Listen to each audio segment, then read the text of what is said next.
Hello, everybody, and welcome to the Total Soccer Show. A very exciting edition of the Total Soccer Show because it's just myself and Joe Lowry, Graham Ruthven on vacation, Ryan Bailey on vacation, and whenever we are without our European counterparts, we take the time to talk about more USMNT. Joe, thank you for being here. I know you're doing some packing, some prep. You are jetting away to Austin after this. I like that you're going from one hot and arid climate to one hot and humid/arid climate. Nailed it. Yep, flawless. Yep. I mean, really, it's almost like I didn't write the introduction down. There's no more city in the U.S. that makes me think summer destination spot than Austin. So that's, I mean, I try to hit one of those every summer, and I'm stoked that it's going to be awesome. Taylor, this is taking me back. We will do some MLS stuff later in the week. Jeff and I are going to do something. At least that's the plan while we're there. This like two-man game that we're running right now is taking me back to the good old days. I mean, they're not really good old days. They're just different days. They were good. These ones are good too. Where you and I would talk about bread, and we would talk about the U.S. men's national team on podcasts together. And we did the first thing off air, where we talked about bread. We were talking croissants earlier today. And now we're talking U.S. men's national team. This is nostalgic in all the right ways. Has your baking game improved, Joe, since last we discussed bread? Okay. Yeah, certainly. I made it sound like by leaps and bounds. Probably not by leaps and bounds, but I think I've expanded my repertoire at the very least since then. We took a long break over here from watching Great British Bake Off. That seems to have returned because it's pretty kid-friendly, and there is always the issue of the heat in the tent, Joe. Have you mastered the heat of the Phoenix when it comes to the baking? No, it's hard. I mean, we were chatting. I took a stab, my wife and I, at chocolate croissants, pain au chocolat, and they got a little more brioche than I would have intended because the butter melts into the dough because it's hot. It blazes over here. There was a whole Discord conversation about heat, which I feel like is my fault. It didn't go quite as well as I wanted it to, but at the end of the day, we got recognizable, identifiable chocolate croissants, and really that's not a bad day. Well, Joe, a quick Google search while you were talking tells me that the Italian version of a croissant is a cornetto, which is also an ice cream. Who knows about that? But yes, Gio Reyna might soon know about cornettos because Gio Reyna might soon be playing in Italy. We're going to be doing some listener questions today, specifically about USMNT-related things. And the first one comes to us from John Adams, not that one, in the Discord. We need to find John. We need John Adams to ask a question about Al Ali, Joe, so we can get the double, not that one. Not that one, not that one, not that one. Not that one? Ideally. It sounds like the predominant link for Gio Reyna is Parma in Serie A, who finished 17th last season. Can you provide any insight on how that team tends to play and how they may utilize his skill set that makes this move a potentially good, bad, wait-and-see move if it does indeed happen? Joe, my quick thesis statement, it's a potentially very risky move, but if things go in the best direction, which I think they could, then I think it could be a really exciting and strong move for Gio Reyna that truly could help him get back on track. Yeah, I totally agree with that. I am curious, Taylor, to hear what you think makes this move, or if you think this move is riskier than any number of other moves Gio could make. Because I think we'll talk about Parma, some recent changes there, some maybe reasons for potential optimism here. But really, any move for Gio Reyna is a risk because we don't know if Gio Reyna is going to take it upon himself to either be physically able to play soccer or like to want to play soccer. I would imagine that he wants to play soccer, but really we just don't know. And the track record is not great when it comes to his relationships, apparently, with different managers. Is there something about this move that you think makes it inherently risky, or is it just that it's Gio Reyna, so it is inherently risky? I mean, there's that, for sure, that second one. I think the larger thing would be that it's not even like risky. Like, I don't think they're really truly at risk of relegation, though there are reasons why they are going to probably have a rougher start to the season.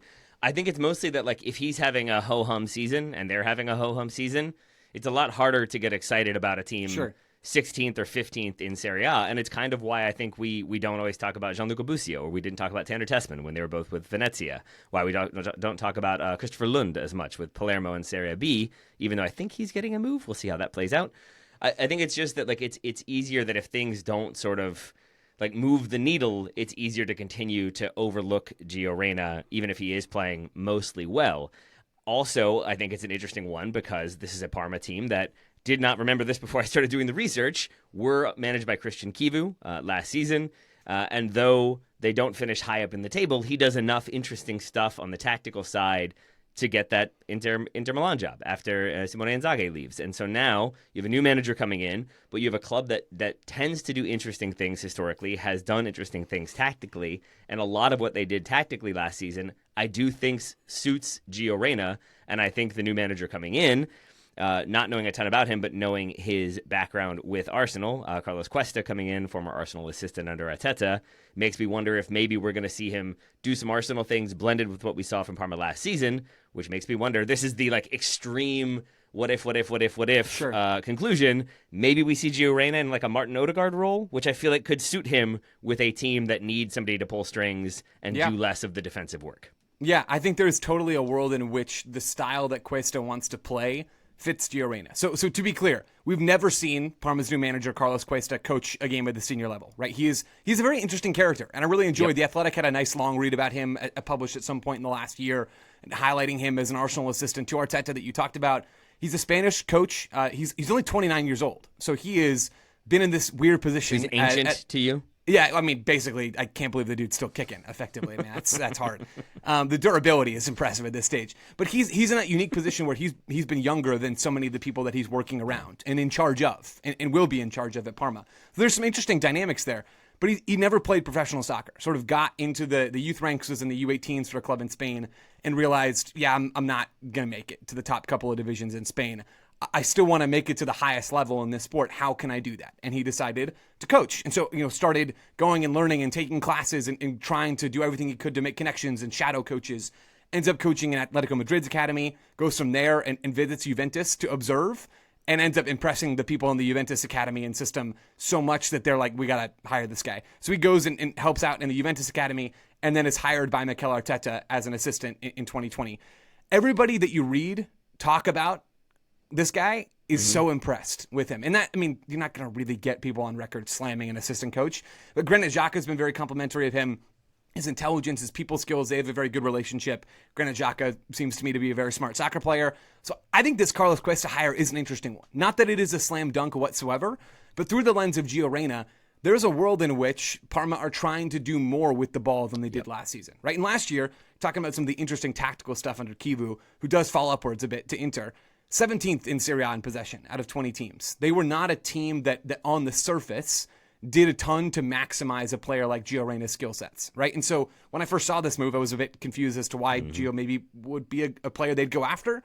But then you see the manager change, someone coming from Arsenal, someone coming from systems that have tended to prioritize possession, even at the youth levels, right? Atletico Madrid, for their reputation under Simeone, at the youth levels, they're dominating the ball, right? I mean, Juventus at the youth levels, they're dominating the ball regardless of what Max Allegri wants to do with them at the senior level, right? So he has this background of wanting to play with the ball. I don't imagine that he gets hired at Parma without pitching sort of that, hey, we're going to stabilize, but part of the way we're going to do that is with control and possession. And that, I think, is something that could fit Gio Reyna's game well, as long as we keep in mind all the other Gio Reyna asterisks. How much stock are you putting in last season, Joe? Are you looking at what they did and thinking this will be an evolution of that, or do you think it will be a complete change from that, or do we really have no idea at this point? My honest answer is I don't know. Yeah. I would imagine there will be a lot of new that comes in because a new manager with a different background, certainly a manager that is not like there's a few different prototypes of managers, right? Mm-hmm. There's the veteran coaches who have long Wikipedia pages. There are coaches that have come through and have coached a few senior jobs. Like this is the rarest archetype of manager, the one that has never coached at the pro level, first of all, and has never coached, has never played the game at all at the pro level. These coaches don't come around very often, which I think makes it even harder to read what exactly Parma will look like. But I will say this, I would be hesitant to read so much into what they did last season, just because in a lot of ways it is going to be a clean slate for them. Yep, I think that is entirely fair. I think to back up some of what you already pointed out with the possession numbers, 44 goals for. Joe, I feel like you will appreciate their statistical performance last season because 44 goals for, I believe the XG was 43.6 and 58 against, and I think the XGA on that one was like 56.7 or something. Satisfying. Like it was very, very close to the expected numbers. 11th for progressive carries, 17th for progressive passes. The big one, or the couple big ones I thought that were interesting, was that the majority of their possession, such as they had, was in their own defensive third or around midfield. Yep. Significantly smaller numbers in that final third. The majority of their shots, their shot creation coming from individual take-ons and individual dribbles versus any sort of sustained possession, sustained passing. second most blocks in the league last season, fourth most clearances, tells me a defensive team that will bunker and then counter. They tended to keep 2 up top to facilitate some of that counterattack. Could play in a back 4, could play in a back 3, depending on what their opposition was doing. A lot of that seemed to be from Kivu, and then his assistant Antonio Gagliardi, who was kind of credited with a lot of their tactical innovation, had a strong reputation going back to Italy's 2021 European Championship winning campaign. He is also no longer with the club. So it does feel like it is sort of, they've moved on from what was there last season. Now they're bringing someone in who has this sort of base team, and how do you evolve them? Yeah. And how do you evolve them without your top scorer? And Joan Boni was their top scorer last season. 6 goals, 4 assists across the entirety of the competition, but now sold to Inter for 23 million euros. So you get the player who did well with the manager, following the manager to the next club. Thus far, they've only brought in Christian Ordóñez from Vélez Sarsfield for 8.5 million euros. So he goes into a midfield mix, and this is where I thought Parma really went from like kind of interesting to much more interesting, because I assumed they were going to be a kind of what you get maybe in like the lower tier of most leagues, where your teams might be kind of more veterans, might be some youngsters, a lot of loanees. And instead, this team, it seems like the core is basically 20 to 24. They've got a lot of youth in this team. If you look at that midfield, Mandela Keita, they bring in from Royal Antwerp last season. He plays a ton of minutes for them. He's only 22. Simon Solm, their central midfielder, he played, I believe, started 36 of 38 matches. He's 23. Jakob Ondrejka is 21-year-old from Sweden. He finished out the season. He was also from Royal Antwerp. And then Christian Ordóñez, the aforementioned, is 20 years old. So they make a lot of younger signings, or it feels like players with potential to do well and stay there, and then kind of keep Parma where they were. Lest we forget, last season was their first back in Serie A. So it feels like the goal is stay in Serie A, but then also have young players that can do well, that you can then sell on for a larger fee to then reinvest. And that seems like, again, where I get excited about the Gio Reyna move. Is he only 23 or 24 at this point, Joe? I don't know, but I don't think he's 24. He sounds younger than that. Let me check. So there you go. So still very much young, and still feels like he could be a part of 22. There you go. Not even close to 24. Relatively speaking. But like, so he could be a part of this kind of tactical shift, could be a really key part of this team, could do a number of roles for them, but ultimately could also be a player that has a strong season and then gets another move. Yeah. And that is maybe where some of Parma's interest comes in. So it just feels like there are a lot of different ways in which this could work out, and a lot of different reasons why this might work out, that has me feeling like it's less of a Nottingham Forest, I don't see how this is going to work for him at all, and more of a lot of things could go right for him here. It feels like more things are aligned to go okay to well for him than they are immediate stumbling blocks, and like, how do you break into a Premier League team right away? I don't know if you can. Yeah, I think that's really well said. The conditions are there at Parma, who I was looking at their squad on Transfermarkt, because I'm not going to confess that I've seen a ton of Parma from the last season. They have no players whose primary position is listed as an attacking midfielder in their detailed squad page on Transfermarkt. Grain of salt, positions are mostly made up, et cetera, et cetera. But, I mean, you do look at their roster last year, of all their non-defenders in the squad, it was Dennis Mann, Romanian international legend Dennis Mann, who I think is like 25, so just on the cusp of that age bubble you talked about earlier. He was their best chance creator, according to expected assisted goals, FBref's metric, and he's a winger, right? He's not really a central player for them. So I think there is room for Parma to have a player who can pull some of the strings in midfield. Gio is not obviously going to be buried on the depth chart before he arrives, like he was in Nottingham Forest. The conditions are there, then, for Gio Reyna to succeed. And I think the conditions, then, are set for him to decide whether this loan move is a success or not. Or not a loan move, whether this transfer is a success or not. Like, he is going to have influence to decide his own fate. Whereas at Forest, didn't really have that. He was buried on the depth chart basically before he got there. When we talked last week about Gio and the next step for him and what we wanted to see, I think we kind of landed on, yeah, it makes sense for him to drop a level. And same for Yunus Musa. Maybe it was actually Musa we were talking about, but I think the very same thing applies for Gio Reyna. You want him to be in a position where there is no excuse, right? Where he's going to have an opportunity. He's clearly being bought in. Parma don't spend a ton of money on transfers. Like this, even though it's not an eye-catching fee of, what is it? It sounds like $6 million plus another couple in add-ons. Like that's not nothing to them down towards the bottom of Serie A. He's going to be expected to have a role, or at least to have the option to have a role because they believe in his potential and wouldn't bring him in with his track record otherwise. If Gio Reyna wants to press up to this challenge and is physically able to do so after years of injury, this move can be a success. And if not, it's not going to be because Parma wasn't a logical spot for him to land. I think it is very logical. It's just going to be because Gio Reyna has his own challenges that he has to work on. Yeah, that's where I think it is kind of, it's a win-win for them. There's very little scenarios in which this is a full-on lose, because even if it's more of the same from Gio Reyna, even if it's more of the same like perceived behavioral problems or perceived frustrations with kind of like effort or intensity or what have you, then it's kind of more of the same, and it just becomes about the player.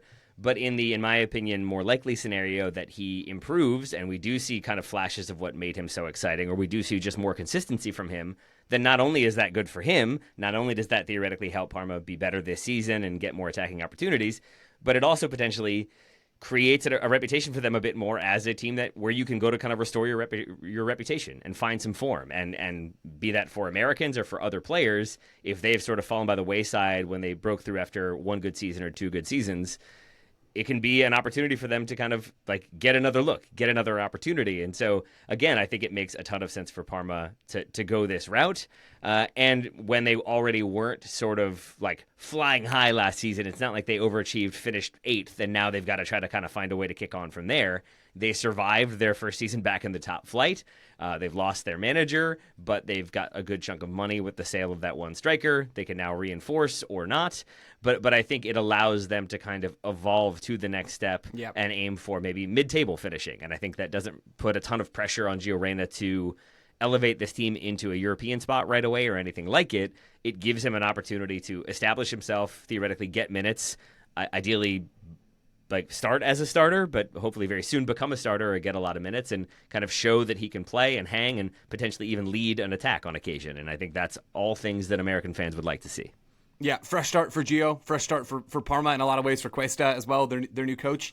I think that's pretty much all you could ask for. Gio will have opportunities, and whether he seizes those, like I said earlier, is going to be more up to him, and that is exactly what you want. I think if you're Gio Reyna, if you're a U.S. men's national team fan, if you're Mauricio Pochettino, you want to have the onus put on Gio Reyna to go out there and perform and to put himself in positions to actually get minutes, and this is a great spot for that.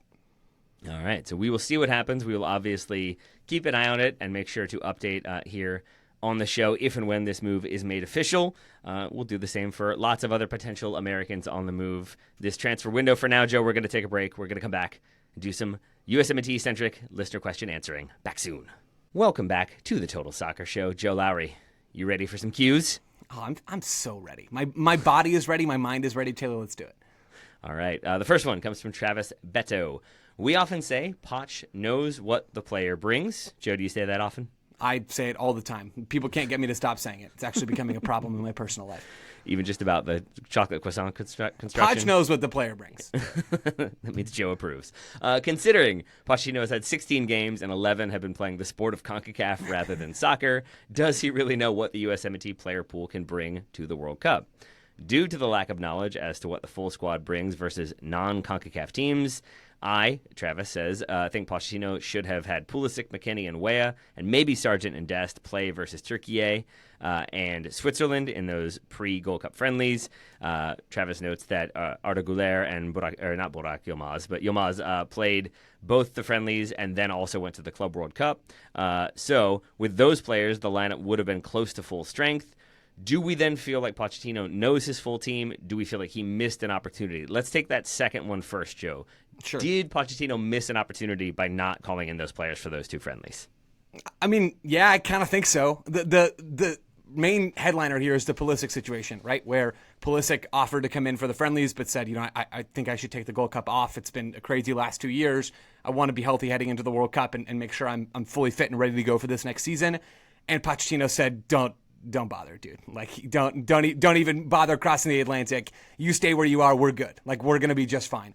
I don't know if there were any conversations with Weston McKennie and Tim Weah. Those things haven't filtered through to the public in any way. But I do think that note from Travis on Güler is interesting because it clearly happened this summer where you had dudes playing in the friendlies and then playing in the Club World Cup, and the U.S. did not have that and did not opt to do that. I think there is a little bit of a missed opportunity there because I agree to loop the first question in there from Travis because I think it's relevant. Does Pochettino know his full team yet? I don't think so. I don't think Pochettino knows his full team or has a great grasp of what this looks like. And that's not all on him, to be clear. I think there was a missed opportunity from Pochettino this summer. Not a massive one, right? There's only so much you're going to learn from 2 friendlies.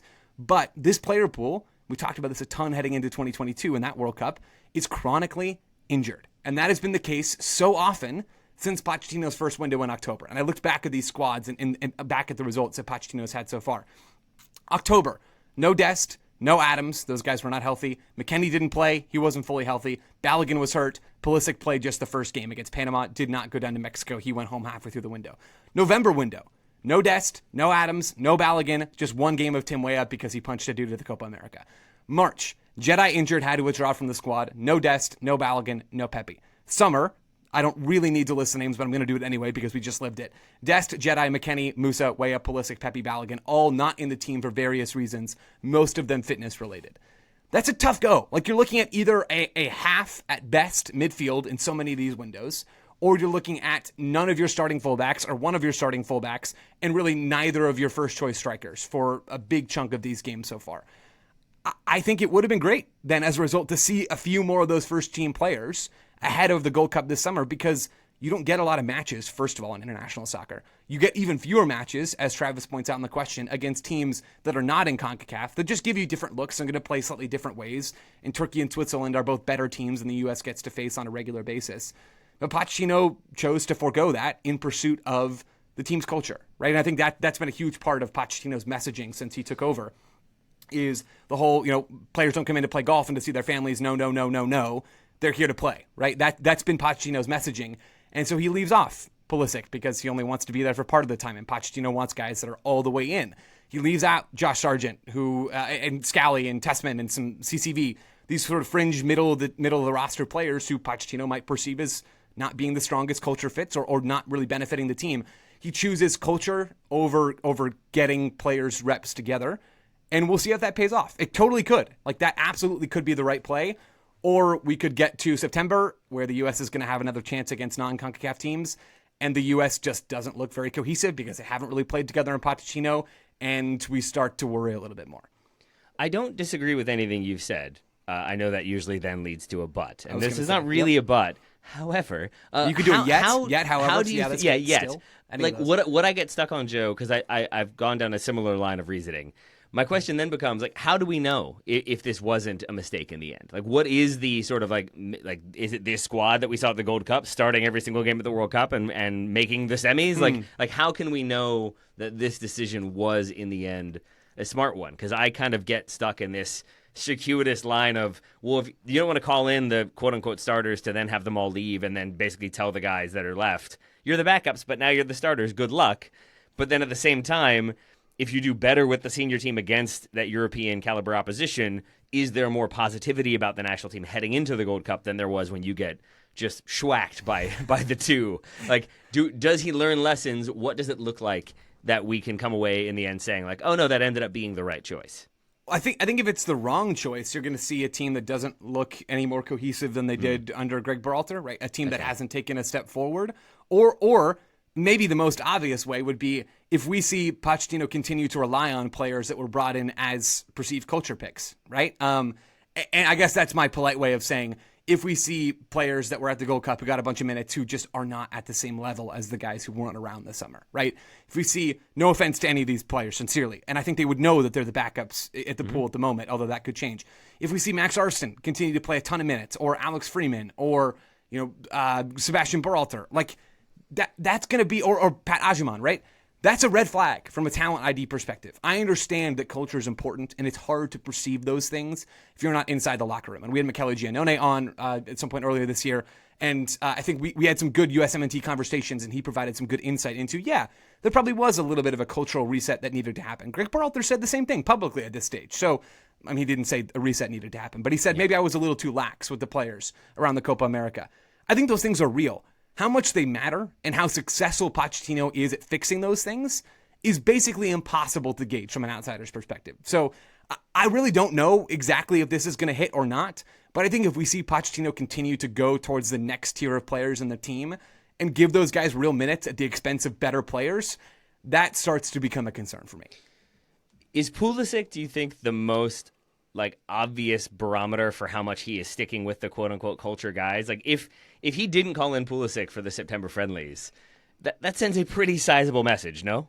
Oh, I mean, huge. Like the biggest message since Donovan not making the World Cup, right? Yep. And you could argue in a way, and this is me as a young buck, I suppose, you could argue that would be an even bigger deal because Pulisic is in the prime of his career and Landon Donovan just was not. Yep. Doesn't have the World Cup tied to it. So it probably isn't as big of a deal, but that'd be massive. And I would be shocked. So shocked. Like, I don't know, make me do something stupid, shocked. Like I can't even imagine a world in which that would happen.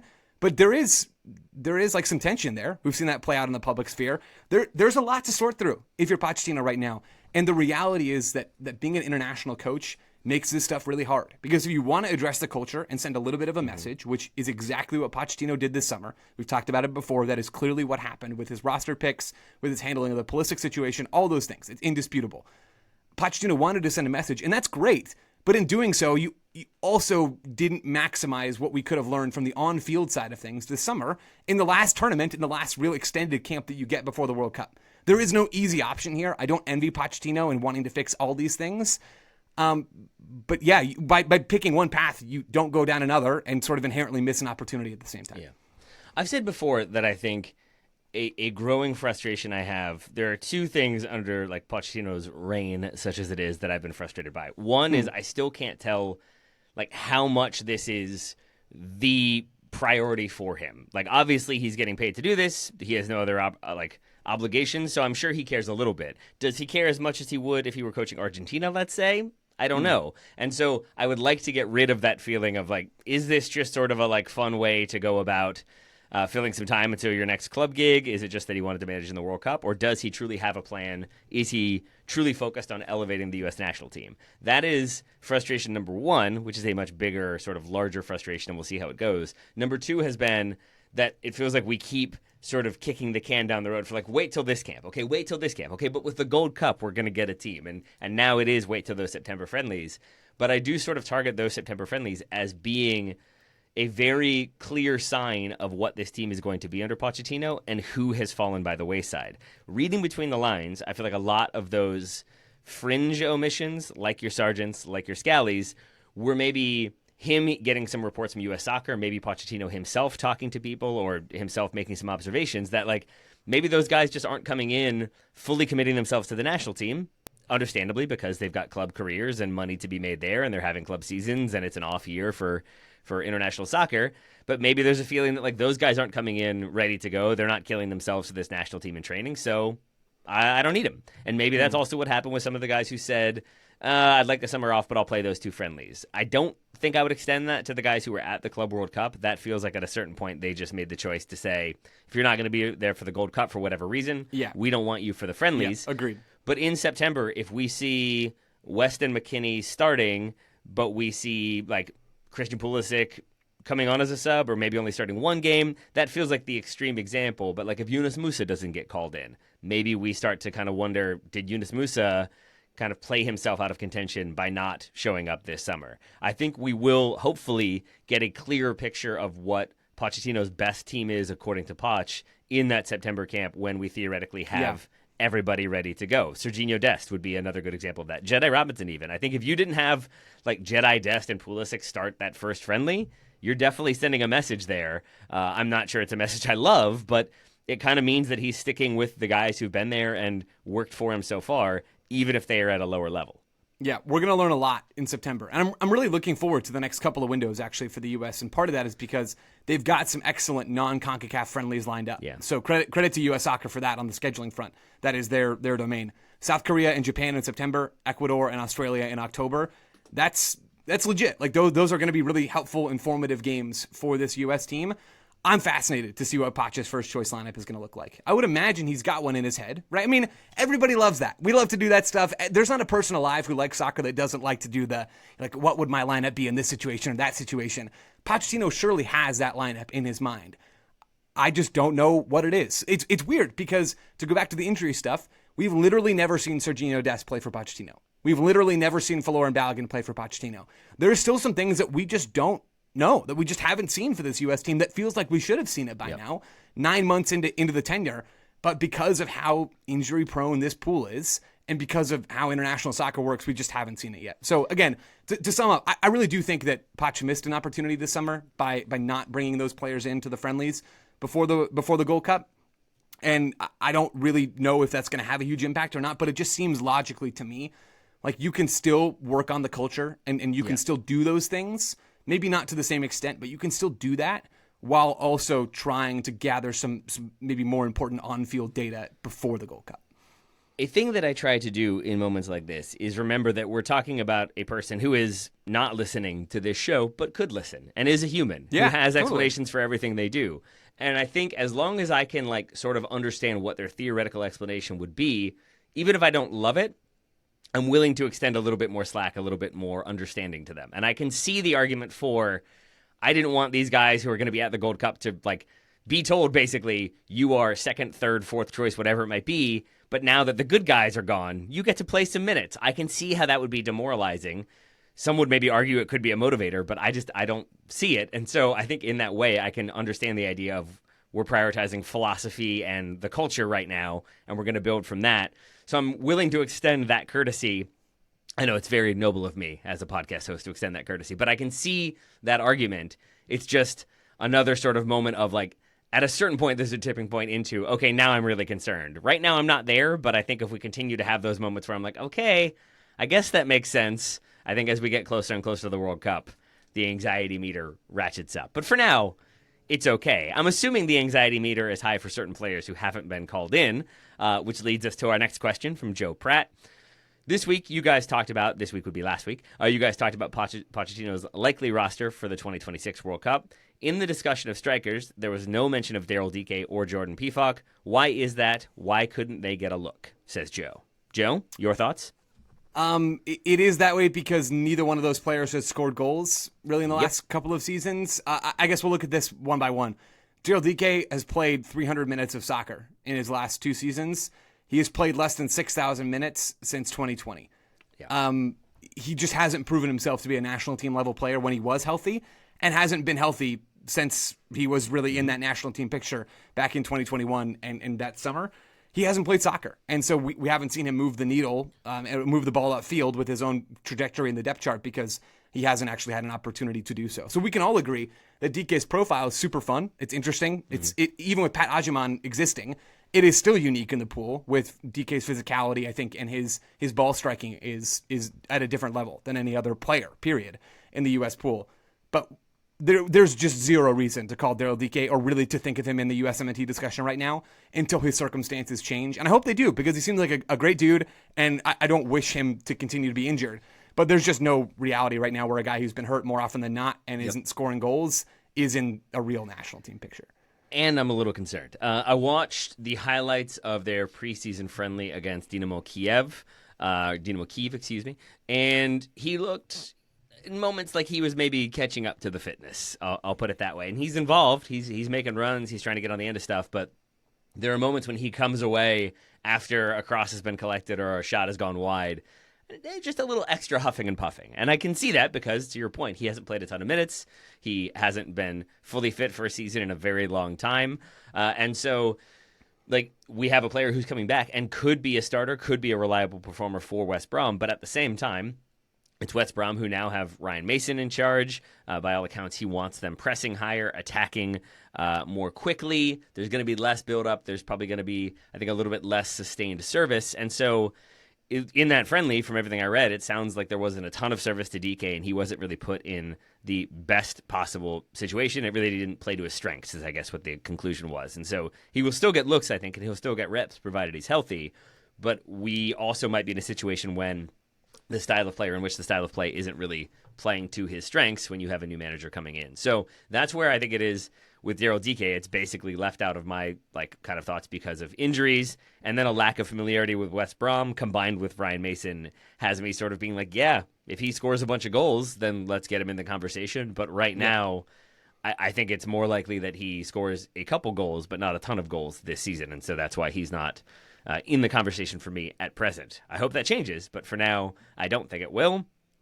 And I definitely don't think it will for Jordan Pefok, who has moved back to Reims in Ligue 2, so he's in the second division in France. 7 games last season, 6 starts, 1 goal, no assists. That was after 0 goals for Union Berlin in 18 games in the first half of the season. And it just hasn't really been a good few years for Jordan Pefok. It feels like the situation has been wrong, the coach has been wrong, maybe he's been wrong, who knows? But either way, we haven't kind of seen the form that would justify, like, let alone a call-up, but also just that kind of conversation about should he be in the conversation. And he hasn't been, even when he was kind of getting minutes and playing. So it feels like for him to be in the conversation now requires either he's like topping the charts in the second division, or he gets a move in January after having a really good start to the season and continues to kind of perform from there. Yeah, agree with all of that. And I am, at the same time, I am often the one banging the drum of, hey, it doesn't matter so much what they're doing at club level when they're in your environment at the national team and performing, right? Like, I guess I've been banging the Gio Reyna drum for a long time, or the Tim Weah drum is maybe a better one, where he's playing over in France and he's playing different spots and he's not really all that productive at Juventus, and yet he is still, when he comes in for the U.S. men's national team, one of the most consistent and impactful players for the U.S. So clearly it is not a straight line between club performance and national team performance. You're in 2 literal different teams with 2 very different contexts, often 2 different tactical approaches, all those things, cultures, etc. Things are different. At the same time, I don't think we've seen enough from Jordan Pefok with the national team either to make it such that he has to be involved in these conversations when he's scored 1 goal in his last 2 seasons at club level, right? Yep. So there is some nuance there. I also think for both Pefok and DK, Pat Agyemang is like the worst thing that could have happened to both of them in terms of their national team careers, because Agyemang is now one of Pochettino's guys, it certainly seems, and he is in a roughly similar profile of the big, can hold up the ball, can win field position, can be a target kind of player. And that's Pefok, right? He is physical first and foremost. His hold-up play is certainly, I think, better than Agyemang, even if he doesn't have the same athleticism and straight-line speed and ranginess. And DK is sort of in a little bit of a different category, in the tight end category. But Agyemang is like, he's going to be, it certainly seems to me right now, if you're going to bring a big guy who can do some hold-up stuff and can win you the ball higher upfield, it's going to be Agyemang. Like, it's not going to be DK. It's not going to be Pefok. Yeah. And in a world where Agyemang was still playing college ball or decided to go become a real estate person instead of being a soccer player after college, yeah, I think they would maybe have like a 2% chance instead of a 0.1% chance. But with Agyemang being where he is right now and Pochettino clearly investing in him, I just don't see that happening.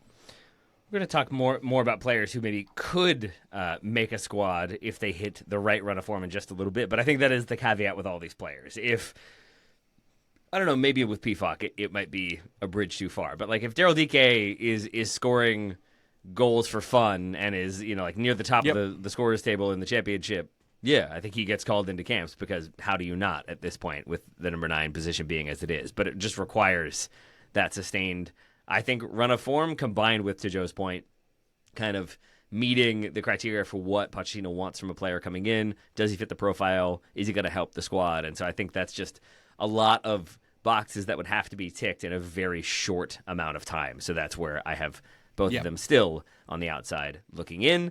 We'll take one more break. We'll come back and we'll talk about polarizing players and under-the-radar players. Back soon.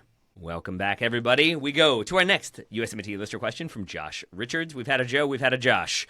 Who has been the most polarizing USMNT player that has actually been pretty productive for the team? My take, says Josh, is Gyasi Zardes. Joe, how you feel about that? I think it's a good take. It's not the best answer, in my opinion, on Gyasi Zardes. I would like to call Zardes and raise you with 2 different players, if you'll allow me. The first player, and I love this, is Jesus Ferreira, who has had 23 appearances with the U.S. men's national team, 15 goals. Taylor, that's the 13th most goals of any player in U.S. men's national team history, according to the transfer market. That's insane. That is truly insane. He's 13th all time, even before you dig into the efficiency stuff, where he clearly is higher up the rankings among players with a minimum number of appearances. Ferreira is the player I will always think of as the Pirate of the Caribbean. He has farmed goals against bad teams, which means he's not like maybe the total best answer to this question. But Zardes did some similar things, and he actually is like a legit useful soccer player, even though his adjustment to Seattle this year has not gone smooth. Really, he's still a player who does clearly identifiable, valuable things. He earned a legitimate role under Greg Berhalter, and I think is intentional. Like, I do mean that. I think he was a player that Berhalter thought could be a really useful part of the men's national team and was not wildly off base to think so when there were no other strikers really staking their claim around that same time back in the last World Cup qualifying cycle. So I think Ferreira is absolutely an answer to this question. My other answer, and I don't want to spend too much time on this because we already talked about him on today's show at length. Gio Reyna, polarizing, check. 8 goals in 32 games puts him inside the top 40 all-time for the U.S. men's national team when we're looking strictly at conversion. Oh, man. There was a conversation in the Discord recently, I think after I said, as I say a lot, that Gio is the most talented U.S. player in the pool, and I think the best player in the pool. There was a conversation in the Discord where some folks were saying that Gio hasn't really been even good for the U.S. when he has played, and I just so disagree with that. I mean, relative to Kevin De Bruyne, I suppose that's true, where he's not been an utter, complete superstar.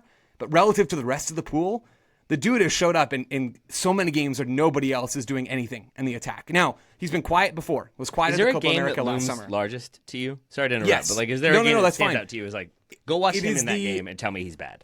It is his impact in the 2023, I think it was the semifinal of the CONCACAF Nations League against Jamaica, where he drops, it was 2024. He drops, I think, multiple through balls in that last stretch of the game. The U.S. force extra time, and they end up winning that game and advancing to the final. He bails the U.S. out in that game against Jamaica. He's also very influential in the game against Mexico. I've got more games, Taylor. He was very, very good against both Germany and Ghana back in October. If you remember those games, the Germany one, I think, was in Connecticut. And the U.S. Really fell apart when Gio wasn't on the field. He played 45 minutes in that game, which is part of the Gio problem, by the way. But he played real minutes in that game and was impactful against a much better team. He had both assists in the CONCACAF Nations League final against Canada in 2023, and that's Balogun's sort of coming out party for the U.S. Goal and an assist in that wild 2021 CONCACAF Nations League final.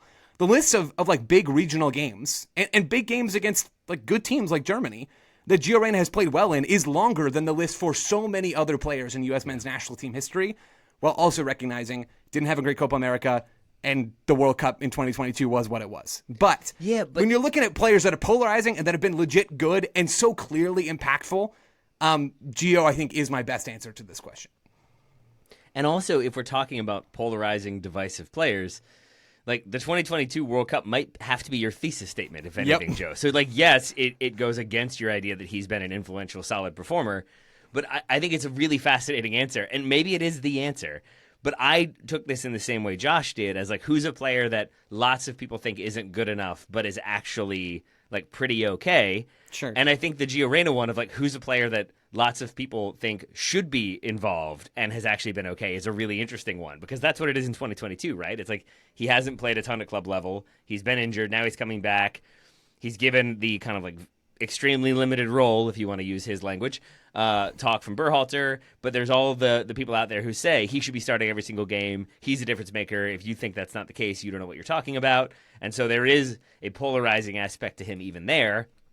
And now we've kind of come the other way, where he's a polarizing figure in actually he wasn't that good and he didn't really contribute that much. And I think it's a really interesting argument that in both ways he's been a polarizing figure while having some good performances for the U.S. along the way. So that's a really good answer, Joe. I really like that one. I will just give... I want to hear your answer. I was baited. Well, actually, I just volunteered to do this, so maybe this is going to happen. I'm saying it on air so that I have to do it someday.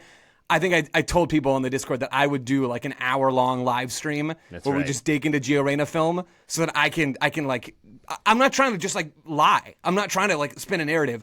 I genuinely think that he's done so many things that have been so impactful, and that's frankly part of the reason why he comes up on this show so much, is because I'm the one who's no, this dude has something. If he can get everything else together, there's a difference-making player in here. So anyway, maybe I'll do that live stream someday, and we can follow back around on this question, and also I can prove that I was right. Anyway, Taylor, I want to hear who you have as answers for this question. I just want to say one more thing about Gio. It's just that, it's because so much about him hasn't been his performance for the national team, because he's been injured or because he didn't get to play many minutes or whatever it might be, attitude, whatever. But so it's you look at the performances he has had, Joe, and to your point, at least enough of them are strong enough that you could say, no, he's been a really good performer. He makes the U.S. better when he's up for it and ready to go. It's that the club situation combined with the injury situation combined with the family all leads to a lot of drama and a lot of kind of polarizing aspects of his personality and performance, but not really on field. So it's just a really good answer that goes in a different direction. I like it a lot. In the spirit of Giassi Zardes, though, I would add Christian Roldan to that equation, where even now it feels like he's a player that there is a growing sentiment of like he probably is a good role player and makes his team better, and he's been to a World Cup and there's reasons to include him, and he's been really good when he's been in there, and he always kind of does what you ask of him, but he's also never going to be the standout performer for the U.S. unless he's playing for like a January camp team or something like that.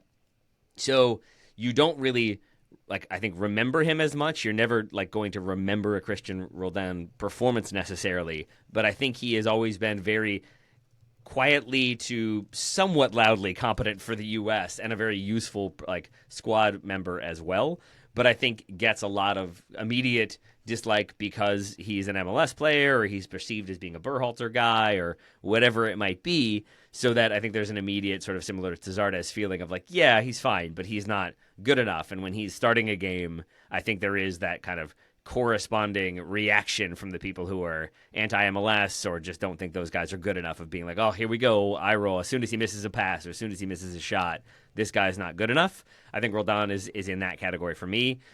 Michael Bradley might be on there. I don't think he's been pretty productive. I thought he was extremely productive for the U.S. But all the same, because of the Bob Bradley like nepotism like connection, even though I don't think there's nepotism when it comes to Michael Bradley, he was unquestionably one of our best players for a very long time, and yet many people thought he wasn't, and many people thought he wasn't that good and didn't bring that much to the team and pointed to him making mistakes, even when I don't think it was his mistake that was made. For example, Portugal in the 2014 World Cup. I still don't really blame him for that like tiny moment when 9 other things go wrong.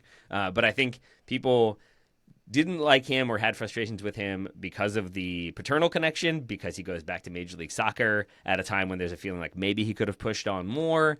I think because he like doesn't sprint everywhere and had that kind of like slow on the ball possession strategy at times, but I think also was doing a lot in organizing the tactics, especially under Klinsmann, and organizing the team, especially under Klinsmann, that I do think he deserves more love than he tends to get. And I think because of Kuva and the way that goes, we never get a send-off for him either, right? Like that's kind of, it just kind of fades really quickly for him. And so I think as a result, he doesn't loom very large when I would have thought a few years ago he was going to be an all-timer for the U.S. So I think he's polarizing in that way. And then for me personally, Joe, this one predates you, I'm pretty sure.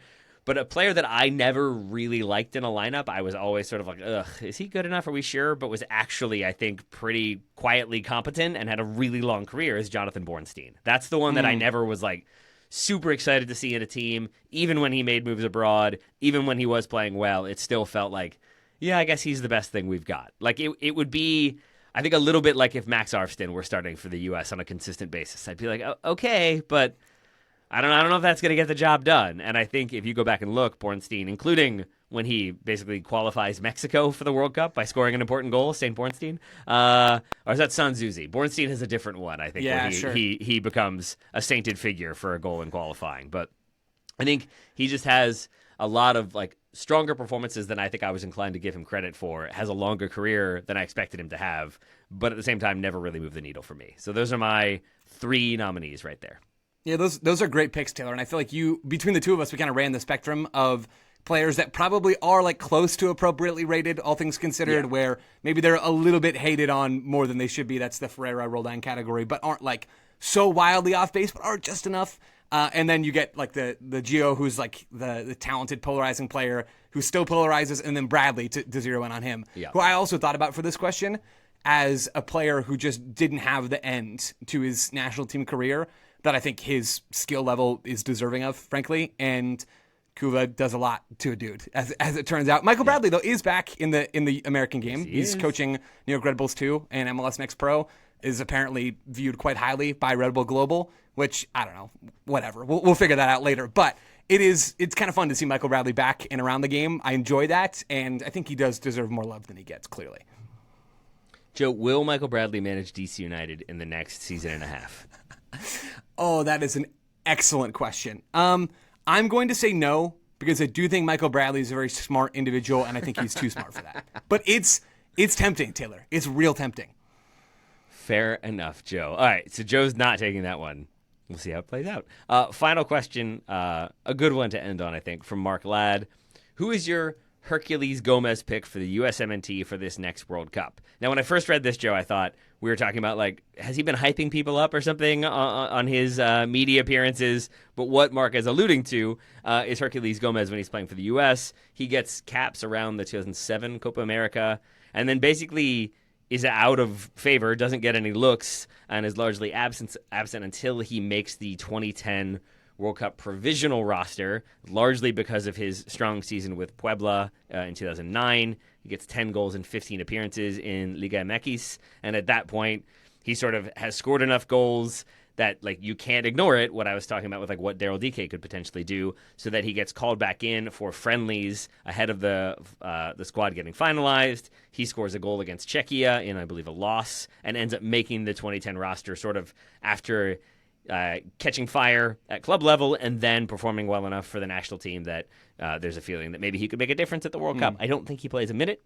at the 2010 World Cup, or at least he doesn't score at that competition, but he does go. So, to Mark's question, who's a player that maybe with the right combination of form and getting hot in the right moment could end up making the World Cup? Sub-question, Joe, before I turn it to you. Am I correct in saying that Johnny Cardoso and Malik Tillman are not under the radar enough? No, I wouldn't think so. I mean, I think they've been in too much for Pochettino to really fit into that category.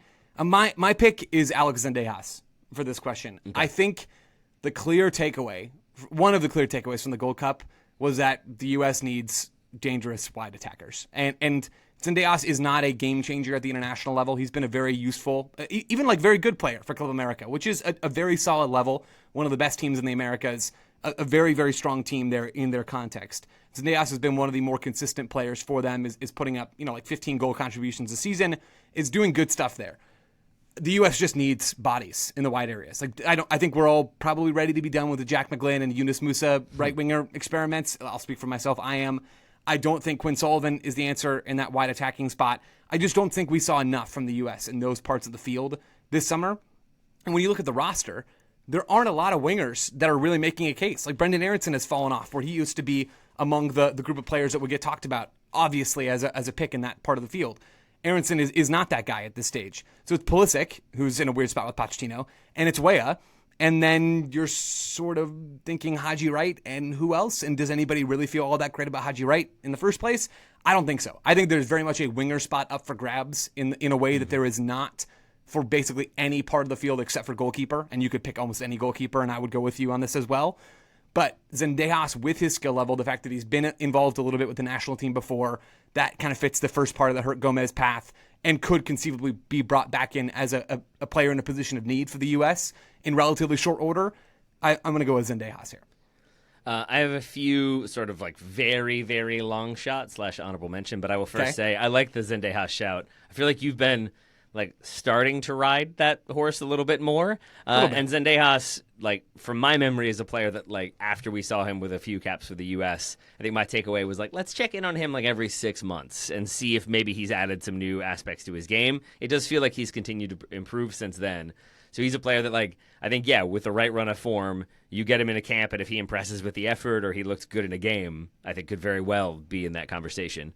Kevin Paredes, for kind of similar reasons, thought about it, has missed a lot of time with various injuries. I still don't even know if he's back for Wolfsburg at this point because he came back like late in the season and then got injured again, and there hasn't been a ton of reporting on if he's in there for preseason and whatnot, but for the similar reasons that if suddenly he's playing every single game in the Bundesliga and getting assists or scoring goals, and he's a wide attacker who can, I guess, also do some defensive work, does he get a look? Maybe.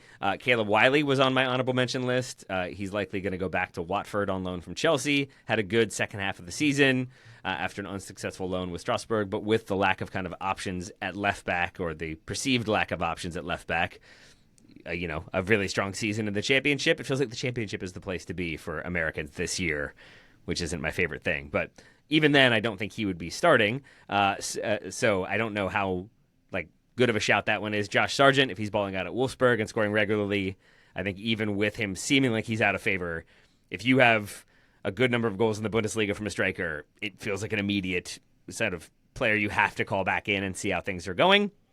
My final honorable mention before I give you my answer, Joe, is Josh Winder, 20-year-old center back at Benfica. He is training with the first team, which makes him 4th or 5th choice center back right now for them. He's going to get a lot of minutes with Benfica B, but I think he's in a position where if they don't sign more options and maybe even sell a center back, and then there's an injury, there's a chance that Josh Winder gets a chunk of minutes. And if he looks really good and becomes Benfica's starting center back, as unlikely as that is, I don't see how you leave him out of a camp at the very least either. So that requires a lot of what-ifs and conditionals and then him catching fire. But that's why I had him as the most honorable of mentions. My final one, Joe, it's a little bit out of left field, and it comes from researching Daryl Dike. Does that give you a clue as to who it is? Researching Daryl Dike at shoot, why do I not know this? No, I got nothing. Give me. George Campbell, 24-year-old center back, moved to West Brom this window. He'll be playing with Daryl Dike. He had been strong in Major League Soccer. I think he suffers from playing for Montreal. And so no one is ever going to be so excited about a center back from Montreal coming into the national team. But like Joe, you can confirm or deny this, but it feels like was as reliable of a performer as you're going to get from Montreal at center back. And I think if he became a reliable starter for West Brom in the championship at a time when right center back is probably Chris Richards at this point, but after Chris Richards on the depth chart is Miles Robinson? Question mark? Like it feels messy. Like there is a bit of haze there as to who your backup center backs could be. So George Campbell, if he has a really strong season in the championship, is a lockdown defender. That's one who I think gets into, at the very least, the conversation, makes a provisional roster, maybe starts a game or comes into camp and looks good, and then scores a goal against Czechia and makes the World Cup squad. If we're going to go the full Herculez Gomez route, congratulations to George Campbell for that. I love that. It's a great shout, Taylor. I like all of those answers. I thought about Paredes. I was reserved on him because I don't know how open left back is in a weird way because of how much Poch loves Arfsten. Maybe I'll be proven wrong in September, but I do think Paredes is best as an outside back rather than as a pure winger. So that's why I hedge towards Zendejas, even though I think Paredes is a maybe more talented player with a higher ceiling at that kind of level over in Germany. But I love the Campbell shot because it helps get it, and the Winder shot too. It helps get at the fact that center back is a position where if you have a good year, you can really boost your stock because the center back pool for the U.S. is still not very strong. Tim Ream is still getting consistent minutes as a starting player for the U.S., and that has its own downsides. I suspect that next year will come a little too early for any of the center backs, really, that we think are fun and young and exciting, even Campbell kind of in his prime. I think it could come a little too early, but that's the point of the question. Like, which guy might have the inside track? And whether you're looking at center back or goalkeeper or I think winger, those to me are the three spots that really have a lot of potential to look different in a year's time than they do today. All right. So congratulations to George Campbell and Alex Zendejas for making the 2026 World Cup squad. We'll check back in less than a year to find out how wrong we were, Joe, or maybe how right you were and how wrong I was. But for now, Joe Lowry, thank you for talking about your baking abilities and some USMNT as well. Greatly appreciated. And we got to talk about Gio Reyna in multiple different ways on this episode, and not all of them were negative. That's a rare moment for us. What a Monday. What a Monday, Taylor. This was a great show. I had fun. Thanks for doing this. Me too. Listeners, hopefully you all did as well. Thank you all so much for listening and supporting the show. We'll talk to you again soon.